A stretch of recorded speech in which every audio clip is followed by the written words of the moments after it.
Unatazama Ndizi TV Afrika.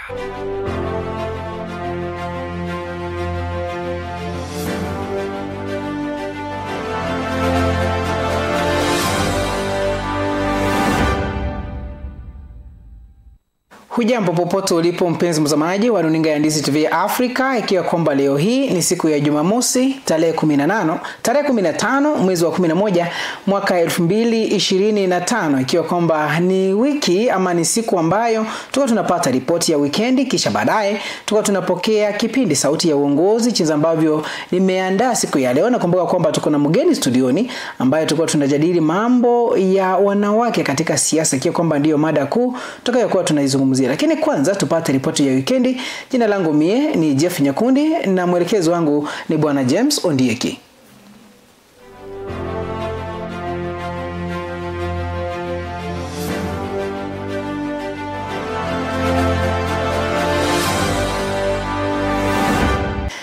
Naam, karibu katika ripoti yetu ya weekend. Tukianza ni kwamba chama cha ODM kimeendelea na sherehe za miaka 20 nchini Kenya, huko katika kaunti ya Mombasa.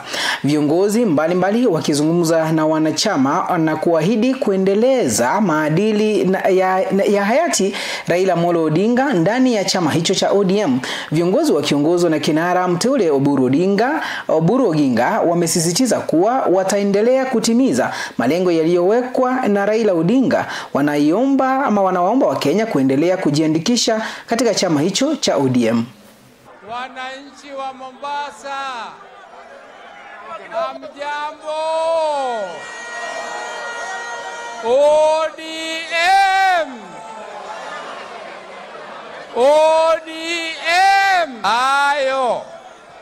Ayo yote mlikuwa nimeona Raila amefanya huko, ameenda huko, mimi nilikuwa hapo.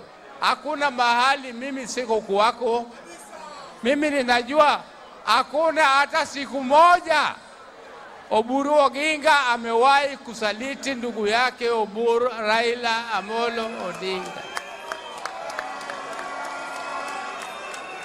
Lakini ninajua kuna wenzangu wengine ambao wanasema wako na Raila kwa dhati, lakini kwa wakati moja au ingine walikuwa wamesaliti Raila. Lakini kiti ambacho nyinyi mnamenipatia ya kuongoza ODM, kuwa party leader ya ODM, nitaendelea vile Raila alikuwa anaendelea, na nimebeba hiyo. Nimebeba hiyo ngao na sisa kuwa na uoga yoyote, na nitaendelea kutimiza yale yote ambayo ndugu yangu Raila alikuwa anataka zitimizwe. Na mimi ningependa kuwaomba nyinyi wanachama wa ODM, ningependa kuwahimiza muendelee kuregister watu wapya, waendelee kuingia chama chetu, tuende kuwa na nguvu zaidi ya numbers, kwa sababu siasa ni numbers. Ikiwa numbers zetu zitaanguka na zitaenda chini, hatutakuwa na nguvu ya kuongea na wengine. Kwa hivyo registration as members of the party and registration as voters is crucial. Lazima to register as members of the party and also as voters. Na tukisalia humo Mombasa katika sherehe hizo za ODM, ni kwamba viongozi wa chama cha ODM wamewataka viongozi wa juu wa chama hicho kuendeleza uongozi wa busara na maadili ili kuimarisha mshikamano na heshima miongoni mwa wanachama. Wakiongozwa na kiongozi wa wachache bungeni Junet Mohamed, viongozi hao wamesisitiza umuhimu wa uongozi wenye hekima badala ya kiburi. Wameeleza kuwa msimamo dhabiti na umoja ndani ya chama cha ODM ndio ndio msingi wa mafanikio ya kisiasa. Aidha, wametoa wito kwa wasimamizi wa chama hicho kuendeleza mazungumzo ya wazi na kujenga uwiano mwema kati yao na wananchi wa kawaida.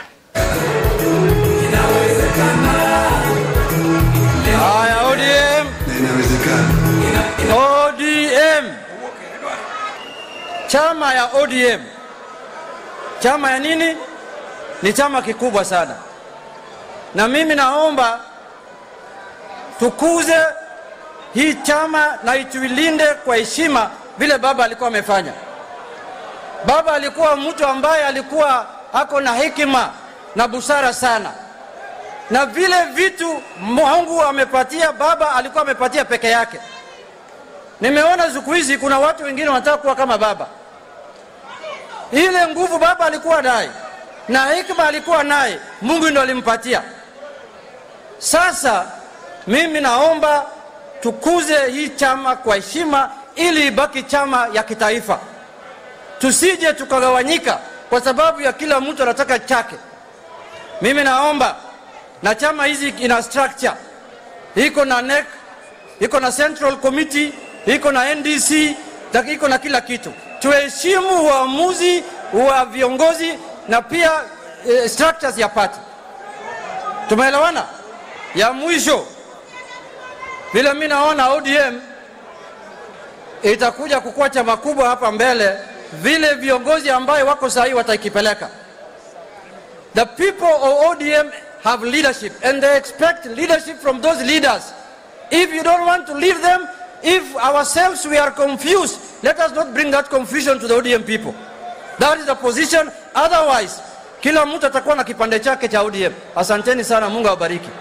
Mbali na sherehe hizo za kusherehekea miaka 20 ya ODM pale Mombasa, kwingineko ni kwamba kiongozi wa chama cha Wiper Kalonzo Musyoka amelaani vikali matamshi ya Rais William Samoei Ruto aliyoyatoa Ukambani, ambako aliwataja viongozi wa upinzani kuwa hawana maono. Akizungumza katika eneo la Mumbuni kaskazini usiku wa jana, Kalonzo pamoja na viongozi wengine walikosoa vikali kauli hiyo ya rais, wakisema ilikuwa ni ya matusi na isiyo na staha.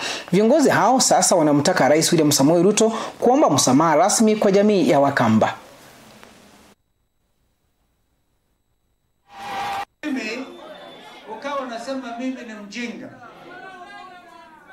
Huenda ikawa ikiwa ni mambo ya kuua vijana wetu majenzi, mimi siwezi kuwaua. Kwa hivyo mimi ni mjinga, sasa siwezi kuwaua. Kama ni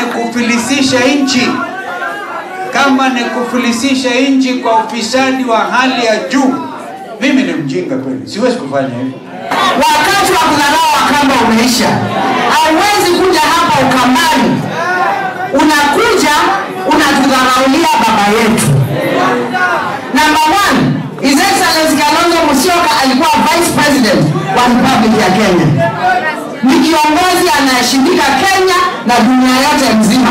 Hata watu wa dunia wanashangaa ukisema ati Kalonzo ana. Na kwingineko tukiangazia masuala ya kiafya ni kwamba kamati ya afya ya Seneti imeelezea wasiwasi wake kuhusu msongamano mkubwa wa miili katika hifadhi mbalimbali za maiti nchini, ikitoa wito kwa hatua za haraka kuchukuliwa. Wakizungumza wakati wa ziara ya kamati hiyo katika hospitali ya rufaa ya kaunti ya Bungoma, mwenyekiti wa kamati hiyo Senator Jackson Mandago alieleza hofu ya kuhusu idadi kubwa ya miili isiyodaiwa. Kamati hiyo imetoa wito kwa Wizara ya Mambo ya Ndani kushika kaunti ili kujenga hifadhi zaidi za maiti. We want the Ministry of Interior to partner with all county referral hospitals in the country. We want Ministry of Interior to work with counties and build a separate police mortuary in every county, because there are so many bodies that are being held, either because of investigations that are still ongoing, or they have not been claimed, or their families are having disputes. Yes. And the bodies have to be kept for a year or two. It impairs on the work of the county funeral homes. Na kwingineko ni kwamba waziri wa utumishi wa umma Geoffrey Ruku ameshtumu naibu rais aliyeondolewa madarakani na kiongozi wa chama cha DCP Rigathi Gachagua kwa kupanga furugu na usumbufu wakati wa uchaguzi mdogo wa Mbeere Kaskazini. Akizungumza katika mkutano wa ushirikiano wa umma kuhusu ubora wa elimu uliofanyika Mbeere Kaskazini katika kaunti ya Embu, waziri Ruku alidai kuwa Gachagua alikuwa akitumia mbinu ya kisaikolojia ya upotoshaji kwa kudai kuwa wakazi wanapanga kufuruga ziara yake katika eneo hilo la Mbeere Kaskazini. Ruku amesema kuwa iwapo Gachagua anaamini kweli kuwa kuna tishio la usalama, basi angefaa kuwasilisha taarifa hiyo kwa mkurugenzi wa upelelezi na jinai badala ya kuandika barua kwa Inspector Generali wa polisi. Sisi watu ya Mbeere North ni watu ambaye wanapenda amani. Sisi watu wa Mbeere North hakuna hata siku moja kutoka tufanye kuchaguana tumewahi pigana. Yeye ndiye anataka kutuletea vita hapa Mbeere North. Na kwingineko tukizidi kusonga mbele kwa kuongezeka kwa mzozo katika sekemu, walimu wa shule za sekondari nchini hasa Meru na Tharaka Nithi wamekataa wazi tamko la serikali pamoja na sera za Teacher Service Commission. Hii inajiri baada ya Rais William Samoei Ruto kutangaza kuwa walimu wa junior secondary watadhibitishwa kwa mkataba wa kudumu na wa pensheni kila baada ya miaka miwili, jambo ambalo walimu wanasema linapingana na mkataba wao wa mwaka mmoja na kubadilisha masharti bila taarifa yoyote ile.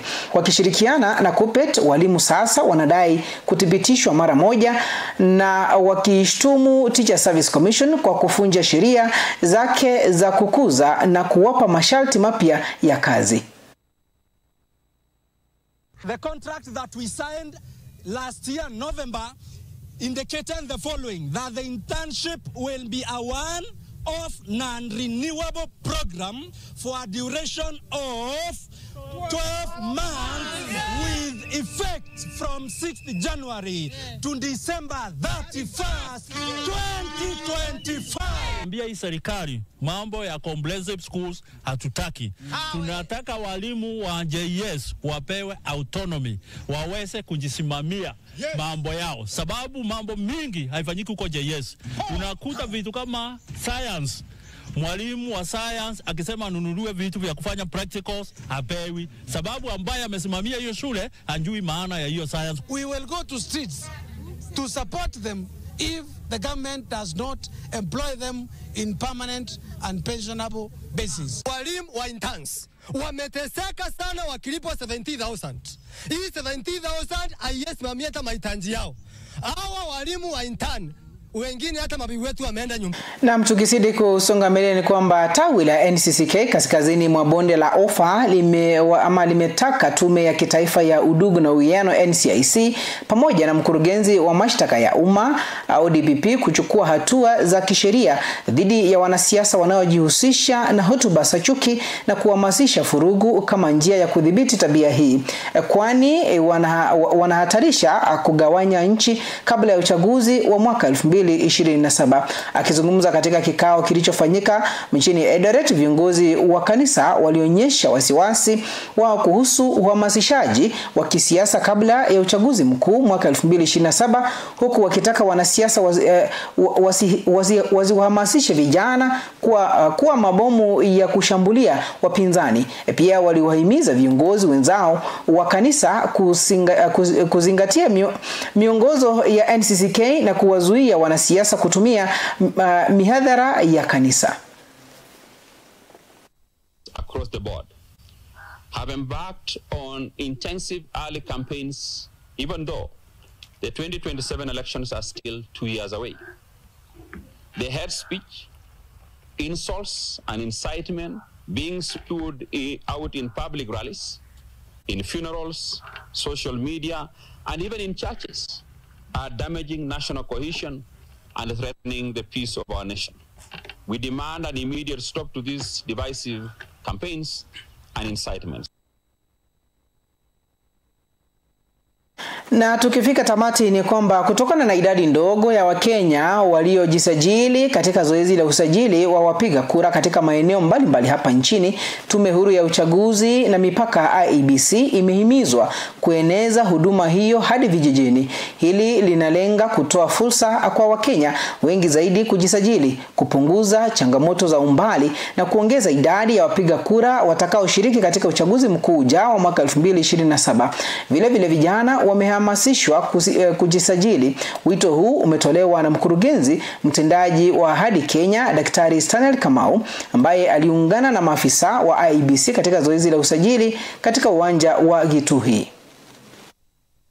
Governor, women led MCAs and all other people of goodwill to consider facilitating IEBC officials to the grassroots so that each and every person can be able to register as a voter. Na tungependa kuwarai vijana, hii ndio muda wenu ambayo mko nayo ya kuhakikisha kwamba umechukua kura, ili wakati ikifika ni ya uchaguzi utaweza kuajiri ule kiongozi ambaye wewe. Kufika hapo ndipo nafika tamati ya ripoti ya weekend, lakini siendi mbali sana kwani nitakuwa narejea. Tuendelee mbele na kipindi chetu Sauti ya Uongozi, na leo hii ninaye mgeni studioni, Mheshimiwa Violet Nyapara ambaye anawania kiti cha ubunge katika eneo bunge la Bomachoge Chache.